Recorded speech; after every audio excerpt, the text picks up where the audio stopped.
இன்னைக்கு எந்த மாதிரி சூழ்நிலையில் தலைவர் அரசியல் பண்ண வேண்டியிருக்கு தெரியுமா? ஒரு அறப்பைத்தியம். ஏன் அறப்பைத்தியம்னு சொல்கிறேன்னா, முழு பைத்தியம் அது பாட்டுக்கு சிரிச்சுக்கிட்டு பேசாமல் உட்காந்துருக்கான், அல்லது ஏதாவது அப்படியே நின்று இப்படியே படுத்து தூங்காமல் இப்படியே உட்காந்துருக்கான். பைத்தியம் இல்லாதவன் நார்மலாக இருப்பான். இந்த அறப்பைத்தியம் தான் என்ன செய்யும்னு கடைசி வரைக்கும் கண்டுபிடிக்க முடியாது. நான் யாரை சொல்கிறேன்னு உங்களுக்கே தெரியும். அந்த அறப்பைத்தியத்திலிருந்து விலகி கிட்டத்தட்ட ஒரு 5000 பேர் முந்தா நாள் வந்து நமது கழகத்தில் இணைஞ்சிருக்காங்கன்னா, அந்த பைத்தியத்தை தாங்க முடியாமல் இந்த பைத்தியம் கூட நம்மளால் வேலை பார்க்க முடியாதுறான்ட்டு. இதில் உடல் மொழிகளை ஆய்வு செய்கிற அறிஞர்கள் என்ன சொல்கிறாங்கன்னா, சில பேர் பேசும்போது இப்படி நடுத்தலையை சொரிஞ்சுக்கிட்டே பேசுவான், பார்த்துறீங்களா? அதாவது தம்பி அப்படின்னா அவனுக்கு பேசுனது மறந்து போச்சுன்னு அர்த்தம். இந்த இடத்துல சொரிஞ்சான்னா அடுத்த பாயிண்ட் வந்துடும். சில பேர் இப்படி கழுத்தை தடவிட்டே பேசுவான், பார்த்துறீங்களா? நான் இந்த கூட்டத்தில் என்ன சொல்ல வேண்டும் என்று நினைத்தேன் என்றால் அப்படின்னா ஒன்றும் தயார் பண்ணாமல் வந்திருக்கான்னு அர்த்தம். ஏதோ ஓட்டிக்கிட்டு இருக்கேன், இந்த கழுத்தை தடவை அடுத்து என்னத்தையாவது பேச முடியான்ட்டு இங்கே தடவிட்டு இருப்பேன். சில பேர் இந்த பட்டனை பூட்டுவான், திரும்பி திறப்பான், பார்த்துறீங்களா? இந்த மொழிபோர்தியாயிகள் கூட்டத்தில் நான் வைக்க போகின்ற அந்த கருத்துக்கள் அப்படின்ட்டு படிச்சுட்டு வந்ததை மறந்துட்டான்னு அர்த்தம் இந்த பட்டனை போடுறவன். சில பேர் பார்த்தீங்கன்னா ரொம்ப வீர ஆவேசமாக பேசுகிறவங்க இந்த துண்டை அப்படி மேலே அப்படி தூக்கி போடுவாங்க, அவங்க அடுத்த கருத்துக்கு தயாராகிட்டாங்கன்னு அர்த்தம். ஆனால் இந்த தாவங்கோட்டையை தடவிட்டே பேசுகிறான், பார்த்தீங்களா? அதுக்கு என்ன உடல் மொழியில் பயன் இது வச்சுருக்காங்க அர்த்தம்னா, இன்னைக்கு ஒருத்தன்ட்ட ஒரு திருடன்ட்ட இருந்து உண்மையை கறக்கணும்னா போலீஸ்காரங்க உண்மையை சொல்கிறான், இல்லைங்கய்யான்னா அவன் உலக புறாடுன்னு அர்த்தம். இந்த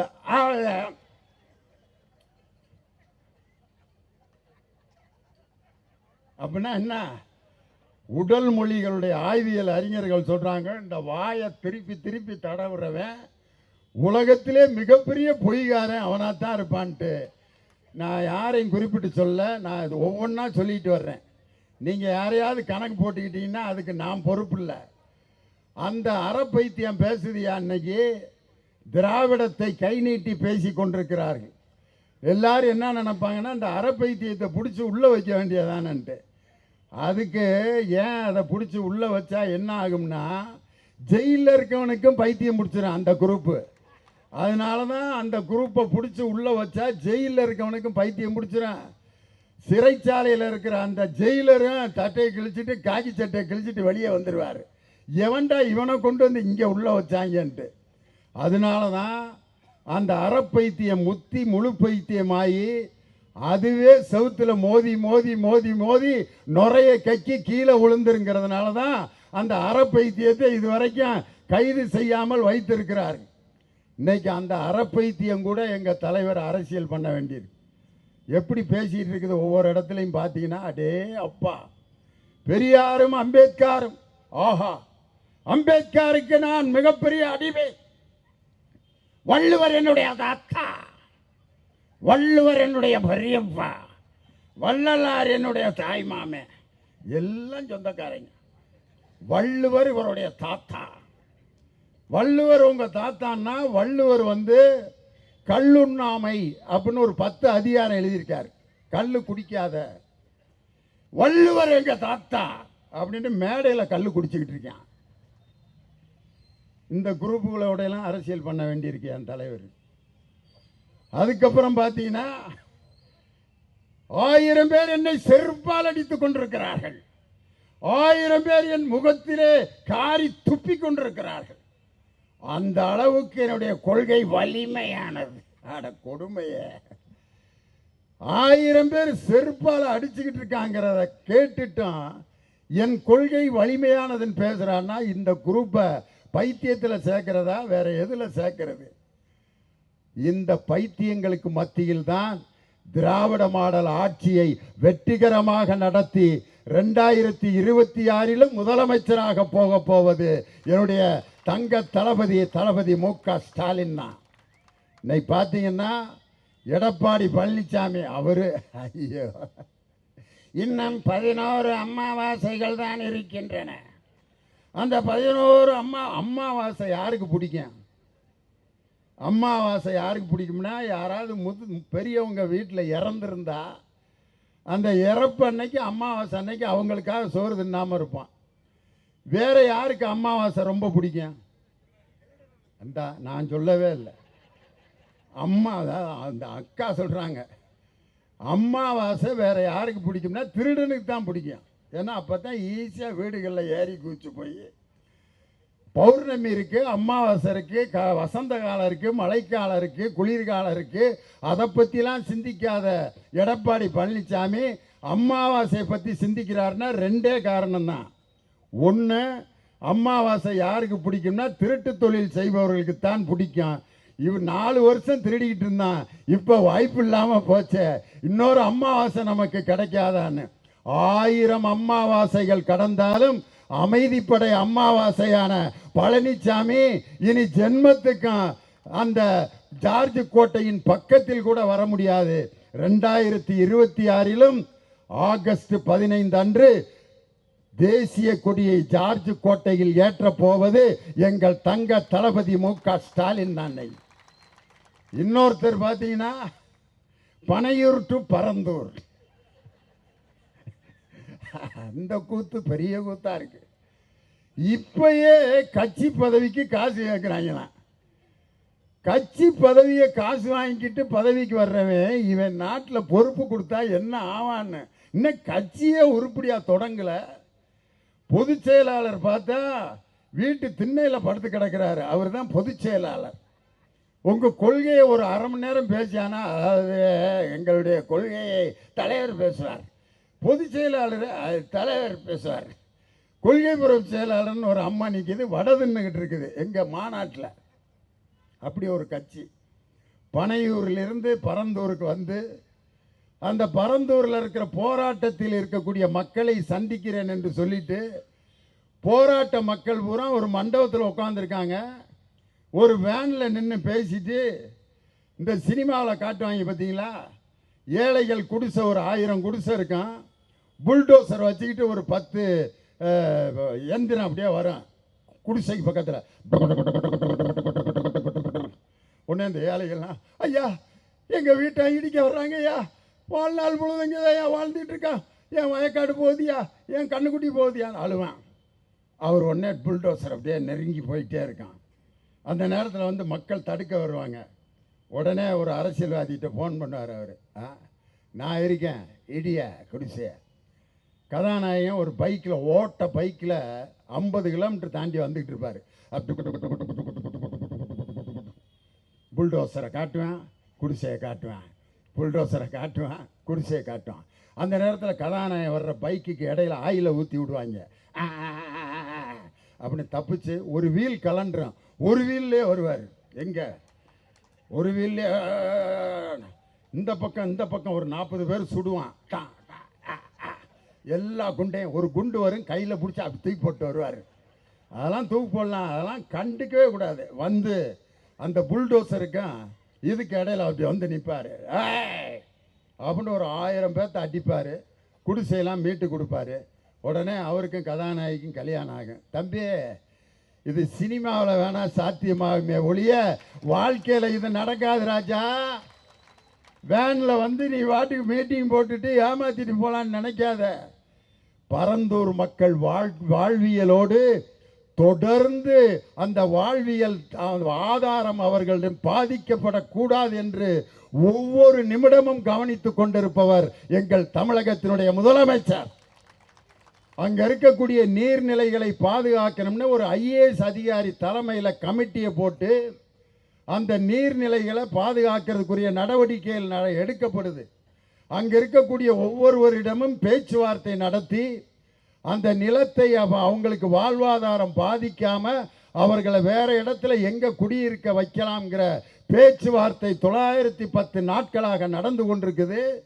ஒரு சின்ன பையன் பேசின வீடியோவை பார்த்துட்டு நான் வந்து பாதுகாக்க வந்திருக்கிறேன், என்னைக்கும் உங்களுடன் தான் நிற்பேன், இறங்கவே இல்லையா, அப்புறம் எங்கே நிற்கிறது? வேன்லேயே நின்றுட்டு ஓடிட்டீங்களே, போராட்டக்காரர்களை பார்க்கவே இல்லை. இதிலிருந்து என்ன தெரியுதுன்னா, ஒருத்தர் எடப்பாடியார், இன்னொருத்தர் பனையூரார். அவருக்கு நான் வச்சிருக்க பேர் பனையூரார், எடப்பாடியார், இன்னொருத்தர் ஆட்டுக்குட்டியார். இந்த 3 பேர்த்தோட தான் இன்னைக்கு நம்ம தலைவர் அரசியல் செய்து கொண்டிருக்க வேண்டிய நிலைமை. இப்படிப்பட்ட ஒரு கொடுமையான சூழ்நிலையில் உலக தமிழர்களையும் உலக தமிழ் மொழியையும் பாதுகாக்க இன்று பாதுகாப்பு அரணாக இருப்பவர் நமது தமிழகத்தினுடைய முதலமைச்சர் தளபதி ஸ்டாலின் அவர்கள் தான். இன்னைக்கு ஒரு வாரத்துக்கு முன்னாடி பன்னாட்டு புத்தக கண்காட்சி நடந்தது. 64 நாடுகளிலிருந்து பதிப்பாளர்களும் எழுத்தாளர்களும் நம்ம வேர்ல்டு ட்ரேட் சென்டர் உலக வர்த்தக மையத்தில் கலந்துக்கிட்டாங்க. அப்போ தலைவர் மேடையில் உட்கார்ந்துருக்கிறப்ப ஒரு ரஷ்யாக்காரர் மேடையில் வந்து அழகாக தமிழில் பேசினார். மாண்புமிகு தமிழக முதல்வர் ஸ்டாலின் அவர்களுக்கு வணக்கம் அப்படின்ட்டு திருக்குறளை தமிழில் அழகாக சொல்கிறார் அந்த ரஷ்யாக்காரர். கற்க கசடர கற்பவை கற்றபின் நிற்க அதற்கு தக. அந்த இட்டு உட்பட கரெக்டாக சொல்லிட்டு அதை ராகத்தில் வேற பாடினார். கற்க கசடர கற்பவை கற்றபின் நிற்க அதற்கு தக அப்படின்னாரு. முதலமைச்சர் கை தட்டிட்டார். அதுக்கு அர்த்தம் வேற சொன்னார். உண்மையிலே அவர் கற்க கசடர அந்த திருக்குறளை சொல்லும்போது நான் யாரை நினச்சேன்னா, நம்ம ஒன்றிய பிரதமர் ஐயா நரேந்திர மோடியை தான் நினச்சேன். அவரும் இதே மாதிரி தான் ஒவ்வொரு மேடையிலையும் திருக்குறள் சொல்வார். அவர் சொல்கிறப்போ பார்க்கணுமே, திருவள்ளுவர் கண்ணீர் விட்டு கதறிடுவார். அக்ரா முதுல்லா எழுத்தெல்லாம் ஆதி பக்குபான் முத்துட்டு உழுக்கு அப்படின்னாரு. நம்பால் என்னடா ஐயா வேற மொழியில் பேசிட்டு தமிழ்ரா ஐயா வாசிக்கிறாரா. விவசாயிகளுடைய மாநாட்டில் போய் புல்லு துண்டு பால்பார் பால்பார் மற்றுபார் தொல் துண்டு பின்சல் பார். அவர் உலகம் முழுதும் திருக்குறளை கொண்டு போறேன்ட்டு நம்மள்கிட்ட டுபாக்கூர் விட்டுக்கிட்டு இருக்காரு. நீங்கள் உலகம் முழுதும் திருக்குறளை நாங்கள் கொண்டு போய்க்கிறோம் ஐயா. நீங்கள் எங்கள் கல்வியில் தலையிடாமல் மாநிலத்தில் கல்வியை மாநில பட்டியலுக்கு கொண்டு வந்து ஹிந்தியை திணிக்காமல் எங்கள் கல்வி உரிமையை நாங்களே பெறுவதற்கு நீங்கள் சொன்னீங்கன்னா திருக்குறளை நாங்களே உலகம் முழுவதும் கொண்டு போயிடுவோம். இன்னைக்கு தமிழ்நாட்டில் இருக்கக்கூடிய எல்லா பல்கலைக்கழகங்களிலும் துணைவேந்தர் இல்லாமல், அந்த துணைவேந்தர் இல்லாமல் பல்கலைக்கழகங்கள் இன்று அனாதையாக நிராதரவாக இருக்கிறது. அதற்கு காரணம் மத்திய அரசில் இங்கு இருக்கக்கூடிய அந்த ஆளுநர் அவர்கள் தான். நம்ம தலைவர் தான் சொன்னார், இவ்வளவு நாள் ஆளுநரை மாற்றுங்கன்னு சொல்லிட்டு இருந்தான். எங்கள் தலைவர் இப்போ புதுசாக அருமையான ட்ரெண்ட் எடுத்துட்டார். இந்த ஆளுநரை மாற்றாதீங்க, அவர் இங்கே இருக்கட்டும். அவர் ஒன்னொன்று எதிர்த்து பேசத்தான் நம்ம தமிழ் மொழி வளர்ந்துக்கிட்டே இருக்கு. திருக்குறளுக்கு திருவள்ளுவருக்கு அவர் காவி ட்ரெஸ் போட்டோன்னா உடனே நமக்கு என்ன வருதுன்னா, திருவள்ளுவர் மதத்திற்கு அப்பாற்பட்டவர்னு சொல்லி அந்த 133 அடி உயரமுள்ள திருவள்ளுவர் மீது இன்னும் நமக்கு பாசமும் பற்றும் அதிகமாகிறதுக்கு காரணமே ஆளுநர் RN ரவி தான். இன்னொன்று வேற சொன்னார் தலைவர், திரும்ப அடுத்த சட்டமன்றத்துக்கும் நீங்கள் வாங்க, நாங்கள் ஆளுநர் உரை எழுதி கொடுக்குறோம், நீங்கள் வாசிக்காமல் வெளியே போங்க. தேசிய கீதம் பாடினா நமக்கு என்ன சொல்லி கொடுத்துருக்காங்க பள்ளிக்கூடத்தில்?